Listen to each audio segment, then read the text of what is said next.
Hello नमस्कार दोस्तों, मैं ऋषभ आपके चैनल एजुकेशन फॉर ऑल में एक बार फिर से आपका स्वागत करता हूं। आज हम लोग एक नए सीरीज़ के साथ जुड़े हैं जिसमें हम लोग केमिस्ट्री का चैप्टर वाइज एमसीक्यू जो है वो करने वाले हैं, जो कि आपके आने वाले सभी एग्ज़ाम के लिए अति महत्वपूर्ण होगा। इसमें यूपी पुलिस, बिहार एसएससी से संबंधित जितने भी आपके एग्ज़ाम होने वाले हैं, या फिर रेलवे या फिर अदर स्टेट एग्ज़ाम के लिए भी आप जो है इसको ले सकते हैं। तो आज हम लोग जो है वो केमिस्ट्री का पहला चैप्टर जो है वो परमाणु संरचनाओं के बारे में कुछ क्वेश्चन जो है वो देखेंगे। तो चलिए हम लोग जो है वो वीडियो स्टार्ट करते हैं। वीडियो को स्टार्ट करने से पहले मैं आपको ये बतला दूं कि इसके पैरेलल जो है वो पॉलिटी का सेशन चल रहा है, जिसमें theory plus MCQ chapter wise जो है वो मैंने पढ़ाया है। आज मैंने उसमें जो है वो उद्देशिका, जिसको प्रस्तावना कहते हैं, उससे संबंधित मैंने थ्योरी और कुछ एमसीक्यू करवाया है, तो आप जो है जा करके देख सकते हैं। इससे पहले मैंने हिस्ट्री को मॉडर्न, एंशिएंट और आपका मिडेबल तीनों जो है वो पढ़ा करके ख़त्म कर दिया है। अगर आपने उसको नहीं देखा है तो प्लेलिस्ट में जा करके आप देख सकते हैं। चलिए आज हम लोग जो है वो स्टार्ट करते हैं आज का पहला क्वेश्चन। अगर आपको ये सीरीज़ अच्छा लगे तो सीरीज के लिए एक लाइक कर दीजिएगा। चैनल को सब्सक्राइब नहीं किए हैं तो चैनल को सब्सक्राइब कर दीजिएगा और अपने दोस्तों में शेयर कर दीजिएगा। इसमें जितने भी क्वेश्चन होंगे सारे के सारे जो है वो प्रीवियस ईयर में पूछे हुए हैं। चलिए आज का पहला क्वेश्चन है कि परमाणु नाभिक के अवयव हैं, यानी कि जो परमाणु के नाभिक जो एटम होता है उसके न्यूक्लियस में कौन कौन सा जो है वो तत्व इसमें मतलब कि रहता है। तो इसमें जो है आपका प्रोटॉन और न्यूट्रॉन जो है वो रहता है। इलेक्ट्रॉन जो होता है वो न्यूक्लियस के चारों तरफ जो है वो चक्कर जो है वो काटता है। तो आप जो है ये याद रखिएगा। प्रोटॉन पर जो है वो पॉजिटिव चार्ज होता है और न्यूट्रॉन पर जो है वो कोई भी चार्ज नहीं होता है। परमाणु पदार्थ का वह लघुत्तम भाग है जिसमें पदार्थ के सभी गुण विद्यमान रहते हैं। यह रासायनिक अभिक्रियाओं में भाग लेता है, यानी कि जो एटम होता है वो केमिकल रिएक्शन में भी भाग लेता है, आप ये भी याद रखिएगा, परंतु स्वतंत्र अवस्था में यह जो है नहीं रह सकता है। परमाणु के केंद्र में एक नाभिक न्यूक्लियस होता है जिसमें प्रोटॉन और न्यूट्रॉन जो है वो रहते हैं। प्रोटॉन तथा न्यूट्रॉन विद्युत उदासीन कण होते हैं। परमाणु में इलेक्ट्रॉन नाभिक के चारों ओर एक निश्चित कक्षा में चक्कर लगाता है, जिससे एनर्जी लेवल यानी कि ऊर्जा स्तर जो है वो कहते हैं। आशा करूंगा कि आपको ये क्वेश्चन अच्छी तरह से समझ में आ गया हो।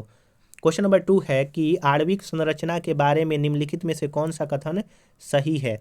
तो प्रोटॉन तथा न्यूट्रॉन न्यूक्लियस में होते हैं तथा इलेक्ट्रॉन न्यूक्लियस के इर्द गिर्द जो है वो चक्कर लगाते रहता है, जिसको एनर्जी लेवल हम लोग जो है वो कहते हैं।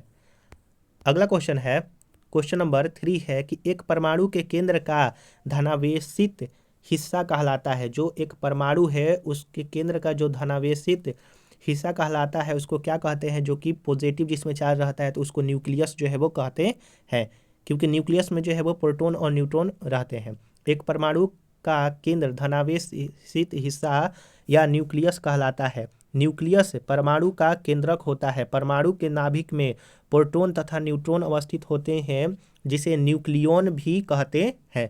प्रोटॉन धनावेशित आवेशित आवेश युक्त मूलभूत कण होता है तथा न्यूट्रॉन जो है वो उदासीन होता है। तो प्रोटॉन के कारण ही न्यूक्लियस को जो है वो धनावेशित कहते हैं। क्वेश्चन नंबर 4 है कि निम्नलिखित में से कौन सा अणु यानी कि एटम का भाग इसमें से नहीं है। तो फोटोन जो है वो एटम का भाग नहीं है। एटम में सिर्फ इलेक्ट्रॉन, प्रोटॉन और न्यूट्रॉन ही रहते हैं। इलेक्ट्रॉन, प्रोटॉन, न्यूट्रॉन परमाणु के मूल अवयव है, जबकि फोटोन ऊर्जा के बंडल यानी कि पैकेट्स होता है जो प्रकाश के वेग से चलता है। फोटोन सभी प्रकार के विद्युत चुंबकीय किरणों का निर्माण इन्हीं मूल कणों से होता है, जिसको फोटोन हम लोग कहते हैं। क्वेश्चन नंबर 5 है कि एक ही प्रकार का परमाणु निम्नलिखित में से किसमें मिलता है। तो एक ही प्रकार के परमाणु निम्नलिखित में से प्राकृतिक तत्व से मिलता है। क्वेश्चन नंबर 6 है कि परमाणुवीय नाभिक किसने खोजा था। तो जो परमाणु का जो नाभिक था वो रदरफोर्ड ने जो है वो खोजा था, यानी कि एटम के नाभिक की खोज जो है वो अर्नेस्ट रदरफोर्ड ने किया था। कब किया था? तो 1911 में किया था। अगर आपको वीडियो पसंद आ रहा होगा तो वीडियो को लाइक कीजिए, शेयर कीजिए और चैनल को सब्सक्राइब नहीं किए हैं तो चैनल को सब्सक्राइब कर दीजिएगा। क्वेश्चन नंबर 7 है कि एटम में न्यूट्रॉन की खोज किसने किया था? तो चैडविक ने जो है वो न्यूट्रॉन की खोज किया था। रदरफोर्ड ने एक परमाणु के न्यूट्रॉन के अस्तित्व को प्रस्तावित किया था, किंतु न्यूट्रॉन की खोज वर्ष 1932 में चैडविक ने किया था। रदरफोर्ड ने बतलाया था कि एक ऐसा एटम के न्यूक्लियस में तत्व है जो कि मतलब उदासीन है। न्यूट्रॉन का अस्तित्व बतलाया था, लेकिन खोज जो है वो चैडविक ने किया था 1932 ईस्वी में। उन्होंने पता लगाया कि बरेलियम तथा अन्य परमाणुओं पर यदि तीव्र गति वाले कण की बम वर्षा की जाए तो उसमें से विद्युत उदासीन कण निकलते हैं जिन्हें न्यूट्रॉन कहते हैं। अगला क्वेश्चन है, क्वेश्चन नंबर 8 है कि निम्नलिखित में से कौन सा एक अणु परमाणु कण नहीं है, यानी कि इनमें से कौन सा है जो कि अणु परमाणु कण नहीं है? तो न्यूट्रॉन नहीं है। सिर्फ न्यूट्रॉन, प्रोटॉन और इलेक्ट्रॉन जो है वो अणु परमाणु कण जो है वो होते हैं। न्यूट्रॉन एक स्थिर कण है, स्टेबल जो है पार्टिकल है, जिसमें एक प्रोटॉन तथा एक न्यूट्रॉन जो है वो होता है। क्वेश्चन नंबर 9 है कि निम्नलिखित युग्मों में से कौन सा एक कण प्रतिकण युग्म है? तो कण प्रतिकण युग्म जो है वो इलेक्ट्रॉन का जो प्रतिकण यानी कि एंटी पार्टिकल होता है उसको पॉजिट्रॉन जो है वो कहते हैं। तो ऑप्शन नंबर ए सही हो जाएगा। अधिकतर कणों के अनुरूप उनसे संबंध एक प्रतिकण होता है जिसका द्रव्यमान उस कण के द्रव्यमान के बराबर होता है, जबकि विद्युत आवेश उस कण के विपरीत होता है। द्रव्यमान सेम होगा लेकिन जो विद्युत आवेश होगा वो जिस कण का एंटी पार्टिकल है उससे अलग होता। उदाहरण के तौर पर इलेक्ट्रॉन का प्रतिकण धन आवेशित यानी कि जो ये पॉजिट्रॉन होता है वो पॉजिटिव चार्ज होता है, इलेक्ट्रॉन जो है वो निगेटिव चार्ज होता है। आप ये भी याद रखिएगा। क्वेश्चन नंबर 10 है कि सूची 1 को सूची 2 से जो है आपको मिलाना है। तो आइए हम लोग जो है वो इसको मिला लेते हैं। ऑप्शन ए कह रहा है कि जीरो मास किसका होता है? तो क्वार्क का होता है। फ्रैक्शनल जो चार्ज होता है वो किसका होता है? फ्रैक्शनल स्पाइन किसका होगा? और इंट्रीगल स्पाइन जो है वो किसका होगा? तो आइए हम लोग जो है इसका आंसर जो होगा वो ऑप्शन नंबर ए हो जाएगा, यानी कि पहला का जो है वो 2 है, यानी कि जीरो मास जो है वो आपका न्यूट्रॉन का होता है। फिर उसके बाद फ्रैक्शनल चार्ज जो है वो क्वार्क का होता है। फ्रैक्शनल स्पाइन जो होता है वो आपका पॉजिट्रॉन का होता है और इंट्रीगल स्पाइन जो है वो फोनॉन का होता है। आइए इन सब के बारे में हम लोग जो है वो कुछ जानकारी प्राप्त कर लेते हैं। पॉजिट्रॉन एक धनावेशित मूल कण है जिसका द्रव्यमान एक आवेश इलेक्ट्रॉन के बराबर होता है। पॉजिट्रॉन एक जो है वो धनावेशित मूल कण है, यानी कि पॉजिटिव चार्ज वाला है, जिसका द्रव्यमान एक आवेश इलेक्ट्रॉन के बराबर होता है। इसीलिए इसे इलेक्ट्रॉन का विरोधी एंटी पार्टिकल कहते हैं। इसका प्रचक्रण यानी कि स्पाइन जो है वो आधा होता है, 1/2 होता है। न्यूट्रॉन जो न्यूट्रॉनो होता है यह द्रव्यमान एवं आवेश रहित मूल कण होता है और इसकी खोज न्यूट्रॉनों की खोज जो है वो पाउली ने किया था। आप ये भी याद रखिएगा। अगला है क्वार्क है। तो क्वार्क पदार्थ का मूल कण है जिससे अधिकांश पदार्थ बने हैं। क्वार्क मिलकर हैड्रॉन बनाते हैं। क्वार्क का आंशिक आवेश जो होता है वो -1/3 से +2/3 होता है। और फोनॉन जो है वो फोनॉन ध्वनि के लघुत्तम कण है। दृढ़ क्रिस्टल विमा के कंपन में फोनॉन का प्रयोग जो है वो किया जाता है। क्वेश्चन नंबर 11 है कि निम्नलिखित में से किस कण पर शून्य आवेश होता है? तो न्यूट्रॉन पर जो है वो शून्य आवेश होता है। एक न्यूट्रॉनो एक उप परमाणु कण है जो कि इलेक्ट्रॉन के समान होता है, लेकिन इसमें कोई विद्युत आवेश नहीं होता है। एक बहुत कम द्रव्यमान होता है। न्यूट्रॉनो ब्रह्मांड में सबसे प्रचुर मात्रा में पाए जाने वाले कण में से एक है। क्वेश्चन नंबर 12 है कि अल्फा कण के 2 धन आवेश होते हैं। इसका द्रव्यमान लगभग किसके बराबर होता है? तो हीलियम के परमाणु के नाभिक के बराबर यह जो है होता है। अल्फा कण हीलियम नाभिक के समान 2 प्रोटॉन तथा 2 न्यूट्रॉन से मिलकर के बने होते हैं। ये द्विआवेश युक्त हीलियम आयन होते हैं। इनका द्रव्यमान हीलियम नाभिक के द्रव्यमान के बराबर होता है। इनकी मात्रा हाइड्रोजन परमाणु की मात्रा की 4 गुनी होती है। क्वेश्चन नंबर 13 है कि हीलियम के नाभिक में होता है, तो हीलियम के नाभिक में 2 प्रोटॉन और 2 न्यूट्रॉन जो है वो होते हैं। क्वेश्चन नंबर 14 है कि निम्नलिखित में से किसमें ऋणात्मक आवेश होता है, यानी कि निगेटिव चार्ज जो होता है वो बीटा कण में होता है।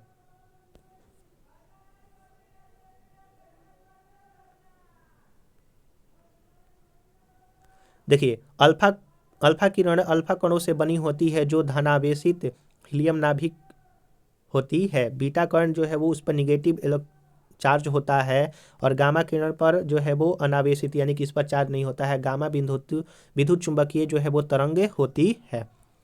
क्वेश्चन नंबर 15 है कि निम्नलिखित में से कौन सा कण आवेश रहित है, यानी कि किस पर जो है वो आवेश नहीं है, तो न्यूट्रॉन पर जो है वो आवेश नहीं होता है। न्यूट्रॉन विद्युत उदासीन अपरमाणु कण है। न्यूट्रॉन का द्रव्यमान प्रोटॉन के द्रव्यमान के लगभग बराबर होता है। न्यूट्रॉन की खोज 1932 में इंग्लिश वैज्ञानिक जेम्स चैडविक ने किया था।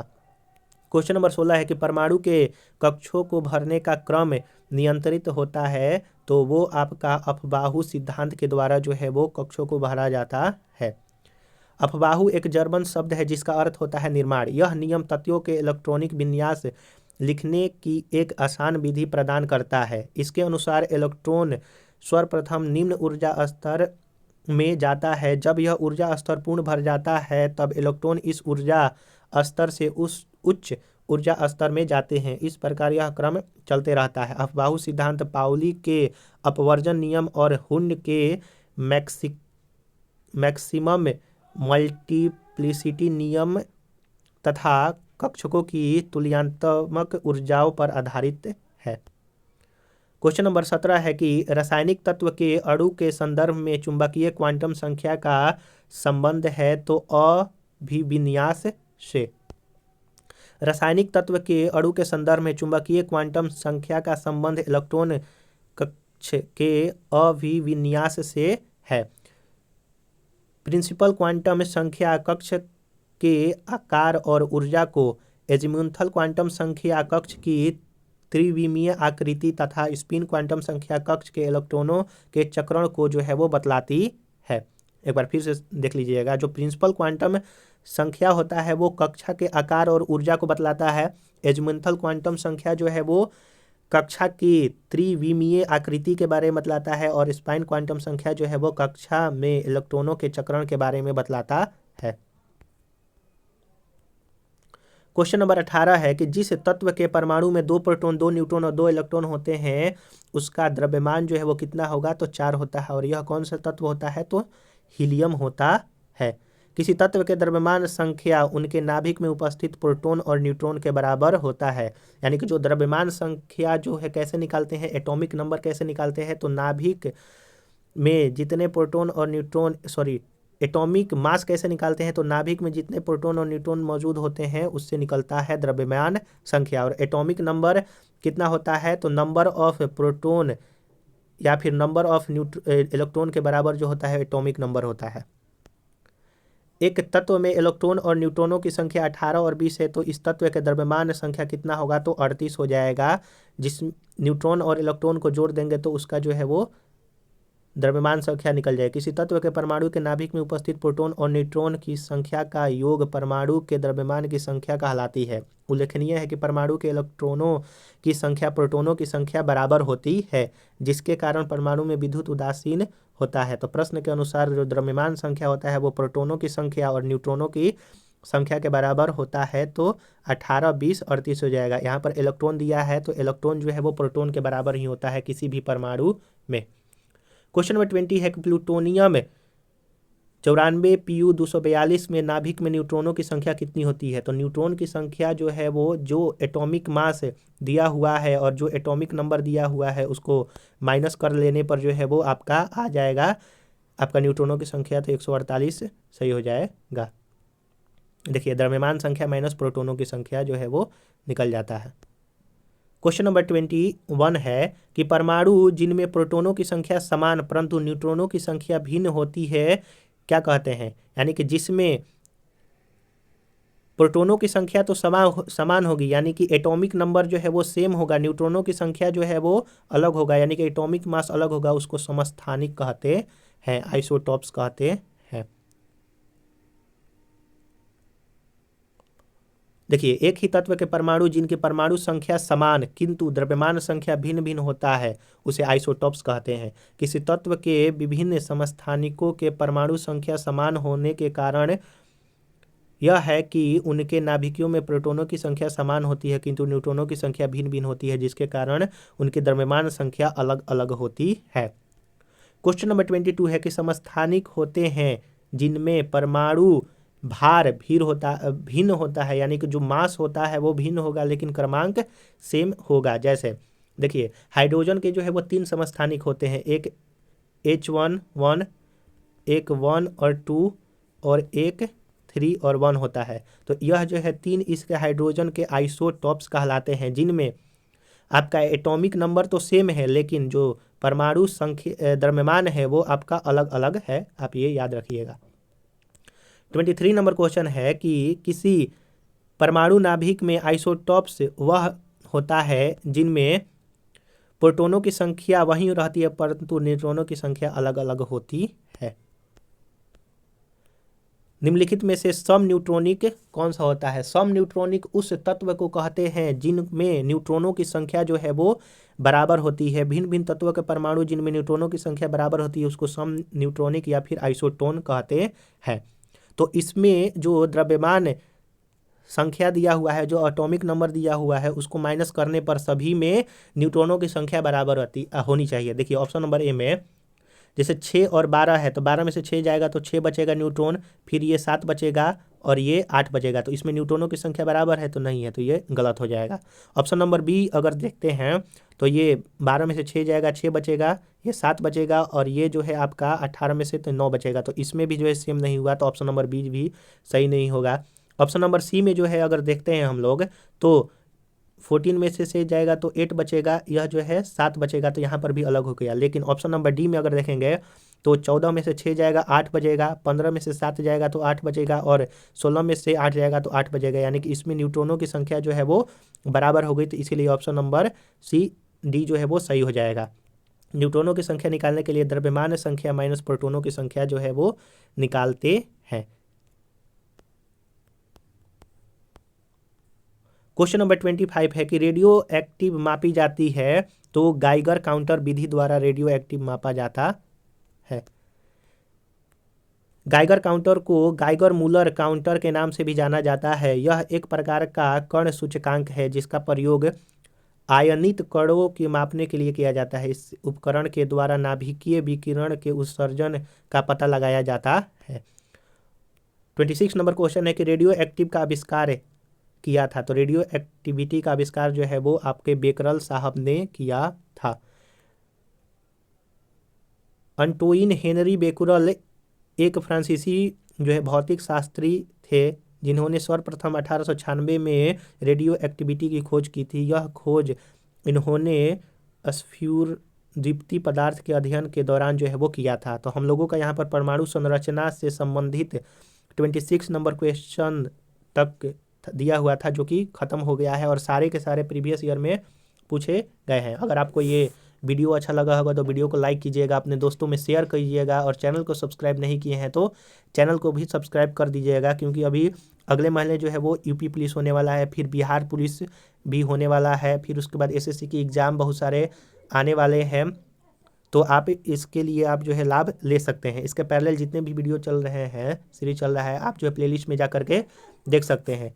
चलिए अब हम लोग जो है वो अब अगले वीडियो मिलेंगे, तब तक के लिए नमस्कार।